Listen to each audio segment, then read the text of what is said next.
Hi, wir sind Tobi, Sarah und Rio. Ende August haben wir unsere Jobs gekündigt und sind seitdem mit unserem 40 Jahre alten Wohnmobil auf Reisen. Steigt ein und begleitet uns. Hallo zu einem neuen Video. Heute mal abseits der Reihe, weil wir heute ein bisschen Rumänien zusammenfassen wollten. Genau, und vielleicht sind da ein, zwei Tipps dabei, die ihr auch noch gebrauchen könnt. Genau. Und zwar fangen wir mal an. Bei der Ankunft war es wichtig, dass wir natürlich die Maut bezahlt haben. Das geht online und richtet sich je nach Auto, nach dem Gewicht und ich glaube auch nach der Tageslänge, also je nachdem, wie lange man dann in Rumänien bleiben möchte. Genau. Wir waren insgesamt 30 Tage in Rumänien. Genau, und es gab auch ein Mautticket, das genau für 30 oder 31 Tage, also für einen Monat zählt. Und ich glaube, wir haben 15 € gezahlt insgesamt. Und da haben wir dann auch, ich glaube, eine Woche vor Ablauf per SMS die Erinnerung bekommen, dass man es verlängern kann.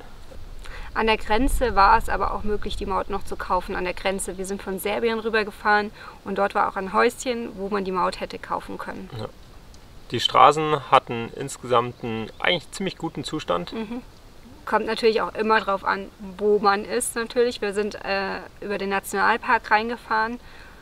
Den Namen blenden wir euch noch ein und da war eine Straße, wo der Park Ranger schon gesagt hat, die können wir nicht fahren. Ah, stimmt. Da hatte er gemeint, bis zu einem gewissen Punkt ist es kein Problem, das ist alles asphaltiert und ab da nur noch mit einem Allrad. Und das ist sehr abenteuerlich, selbst mit dem Allrad. Ja. Wir sind sie gar nicht angefahren, also wir wissen nicht, ob sie wirklich so schlimm ist. Es ist ich glaube, es war als Hauptstraße markiert. Genau. Aber die Straßen, die wir hatten, waren eigentlich zu 90% in sehr gutem Zustand. Und was man aber beachten muss, gerade wenn man ein größeres Fahrzeug hat, dass insbesondere in den Städten oft die Straßen auf 3 Tonnen oder 3,5 Tonnen begrenzt sind. Das war ziemlich häufig der Fall, dass da Straßenbegrenzungen sind vom Gewicht her. Dann die Sprache. Hände und Füße? Nein. Also eins muss man sagen, in Rumänien hatten wir mit Englisch eigentlich gerade in den Städten gar keine Probleme. Die haben alle super Englisch gesprochen. In Siebenbürgen kommt man auch oft mit Deutsch weiter. Und sonst haben wir, oder hat uns zumindest Google Translate sehr weitergeholfen. Also wir laden eigentlich meistens davor das Sprachpaket von Google einfach runter und haben dann die Offline-Übersetzung. Und ja, das hat eigentlich immer super geklappt. Wir machen es eigentlich in jedem Land so, dass wir Hallo, Danke, Bitte und Tschüss in der Landessprache lernen. Dass man sich wenigstens, also diese Grundkommunikation schon mal ein bisschen hat. Ja. Ob es richtig ausgesprochen ist, man weiß es nicht, aber es gehört eigentlich dazu. Und was wir auch ganz häufig verwenden, gerade wenn es ums Übersetzen von Schildern oder im Supermarkt irgendwie geht, das ist Google Lens, da kann man ein Foto machen und dann, also man braucht Internet dafür und Übersetzen drücken und dann sieht man es eben auf Deutsch. Ja, klappt auch meistens sehr gut. Thema Währung. In Rumänien zahlt man mit Lei oder Lei und man kann aber an jedem Geldautomaten sich das Geld abheben und sonst auch gerade in den größeren Orten oder im Supermarkt, sonst wo mit Karte zahlen. Das war auch alles kein Problem. Aber wie gesagt, wir haben uns Bargeld immer abgehoben. Genau, dann kommen wir auch schon zum Thema Einkaufen und Preise. Das Einkaufen ist schon etwas günstiger als in Deutschland und von den Preisen her auch. Was wir gerne mehr genutzt hätten, wären so Straßenverkäufe gewesen, aber wir waren im Zeitraum Mai dort. Waren wir Mai? Ja, im Mai. Mitte April bis Mitte, Ende Mai. Und da hat man schon teilweise an den Straßen die Tische gesehen, aber es war halt noch nichts los, natürlicherweise. Und deswegen konnten wir das gar nicht anders nutzen. Thema Pässe. Wir wollten unbedingt die Karpaten mit den Pässen durchqueren. Es ging aber noch nicht, weil die Pässe im Mai noch geschlossen waren. Also da im Sommer kann man sie, soweit wir wissen, ohne Probleme fahren. Aber die Pässe haben eine Öffnungszeit von, ich weiß nicht, im Sommer sind sie offen, im Winter geschlossen.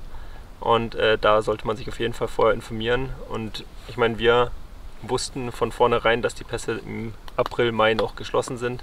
Die haben, glaube ich, erst Anfang Juni aufgemacht. Aber es ging halt nicht anders, weil wir ja in Schweden sein mussten jetzt im Juni.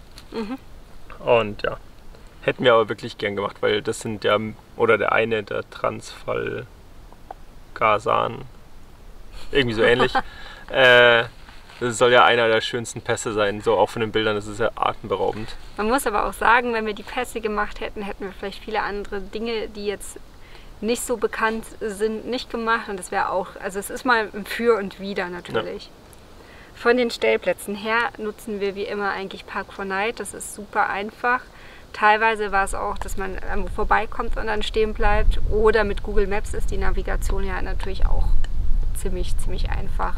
Das Schöne ist ja, dass man auch wild stehen darf, außer in Nationalparks. Da hat jetzt ein Campingplatz, den wir hatten, 3 € die Nacht gekostet. Gut, er hatte in dem Sinn auch nichts, außer dass man stehen durfte und Toilette. So eine Stehtoilette, wie heißt das denn? So ein Plumpsklo. Genau, aber das finde ich voll in Ordnung. War sauber mit Desinfektionsmittel, kann man nicht sagen. Alles gut. Wir navigieren mit Google Maps und wir laden uns im Vorhinein schon immer die Offline-Karten herunter. Das ist sehr hilfreich. Genau, dann Thema Internet, was wahrscheinlich sehr viele interessiert. Wir haben uns bei Orange eine SIM-Karte geholt, eine Prepaid-Karte. Und wir wissen jetzt nicht, ob es ein zeitlich begrenztes Angebot ist. Auf jeden Fall haben wir für 36 Lei, was ungefähr 7 € bis 7,50 € sind, je nach Wechselkurs, haben wir 6 GB Internet bekommen plus einen Bonus von 60 GB. Also das ist von der Menge, das was wir jetzt auf unserer Reise hatten, eigentlich schon richtig gut im Verhältnis. Montenegro toppt einfach nichts. Im Montenegro mit 500 GB für 15 € ist einfach unschlagbar. Aber sonst, also muss man echt sagen, auch die Netzabdeckung war größtenteils sehr gut. Ja. Also klar, in Tälern und so, ich meine, das ist wie bei uns in Alpen oder auch hier in Schweden, ist das Netz einfach meistens nicht da. Aber sobald man aus dem Gebirge oder aus den Tälern draußen ist, hatten wir eigentlich so gut wie keine Internetprobleme. Nee. Thema Straßenhunde. Bei uns war es so, also wir haben sehr viel gehört davor, dass da sehr viele unterwegs sind. Warum auch immer war es bei uns nicht so. Also wir haben sehr wenig Straßenhunde gesehen. Wir haben auch immer Futter dabei, also wir haben immer Hundefutter und Katzenfutter dabei. Aber und top zu Rios Futter? Ja, und top. Aber auch Katzen habe ich gar nicht gesehen, aber meistens eher in den Städten wahrscheinlich. Von dem her war es relativ ruhig und wenn wir welche gesehen haben, waren sie eher sehr ängstlich. Also nicht, dass sie zu uns hingekommen sind, gar nicht in die Richtung. Oder bei einem Platz war es sogar so, dass man den Hund nur entlangstreifen hat sehen und keine Anstalten gemacht hat. Es waren eigentlich von Straßenhunden an 2 Plätzen. Gleich am Anfang und dann, nachdem wir den Nationalpark am Anfang auch verlassen haben, da waren 3. Aber sonst waren meistens, ich glaube, eher Hunde, die halt tagsüber frei rumlaufen dürfen. Ja. Und keine Straßenhunde. Also gerade in Ortschaften wie Viskri oder so, das waren einfach Hofhunde, die halt im Ort frei rumgelaufen sind. Aber man hat sie halt dann immer vor demselben Haus oder beim Eingang liegen sehen. Aber die waren alle super lieb zum Rio, beziehungsweise hatten eher Angst vor ihm. Und vor uns sowieso. Also es war... Am Anfang konnten wir die streicheln, aber sonst keinen einzigen. Nee. Genau, dann Thema für Hundebesitzer, Hütehunde. Auch in Rumänien gibt es viele Herdenschutzhunde, gerade in den Regionen, wo halt die Schäfer unterwegs sind. Und wir hatten es an einem Platz, wo wir dann auch mit dem Rio im Auto geblieben sind, weil halt die Schafherde kam mit, ich weiß gar nicht mehr, wie viele es waren, ich glaube 6 oder 7. Von der Größe her waren es Herdenschutzhunde. Die sind dann auch sehr intensiv um unser Auto rum und wollten es nicht mehr in Ruhe lassen, bis der Hirte dann die Hunde weggeholt hat. Und wir wissen es nicht, wie die Hunde sich gegenüber einem anderen Hund verhalten. Ob ein Hund als potenzieller Angreifer gilt oder ob sie sich eher als, hey, ein anderer Hund, cool, ich will spielen, sehen.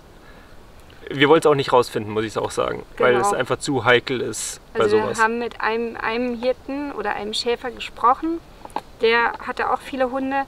Das war zum Beispiel gar kein Problem. Man muss aber auch sagen, Rio war im Auto und die ganzen Hunde vor unserem Auto. Aber wir wollten einfach das Risiko nicht eingehen, dass da irgendwas ist, weil in dem Sinn zählt Rio als potenzielle Gefahr für die Herde. Und wenn man da einfach ein bisschen drauf achtet, ist das aber auch gar kein Problem. Ja, Ja, das waren eigentlich so unsere Punkte, die wir gedacht haben, dass die interessant sein könnten für einen Aufenthalt in Rumänien. Wenn ihr sonst noch Fragen habt, schreibt sie gerne in die Kommentare unten rein. Und wenn ihr auch in Zukunft, ich weiß nicht, aus den Ländern so Tipps haben wollt, die wir einfach erfahren haben, könnt ihr auch mal reinschreiben. Falls es euch interessiert, dann können wir das über die anderen Länder auch noch machen, wo wir waren oder in Zukunft noch sein werden. Wir sind aktuell in Schweden und wenn ihr wissen wollt, was wir da alles erlebt haben, dann freuen wir uns, wenn ihr unseren Kanal abonniert und natürlich ein Like da lasst. Das wird uns auch helfen. Genau, und demnächst holen uns auch die Videos ein bisschen ein, weil wir jetzt ein paar Gänge zurückgeschaltet haben. Wir hatten ja immer ein bisschen zeitlichen Druck. Ja, und jetzt hatten wir insgesamt 3 Wochen, waren wir bei der Familie und dadurch werden wir jetzt wahrscheinlich in den nächsten 2-3 Wochen uns fast einholen mit den Videos. Dann sehen wir uns das nächste Mal wieder und ja, bis dann. Macht's Ciao. gut!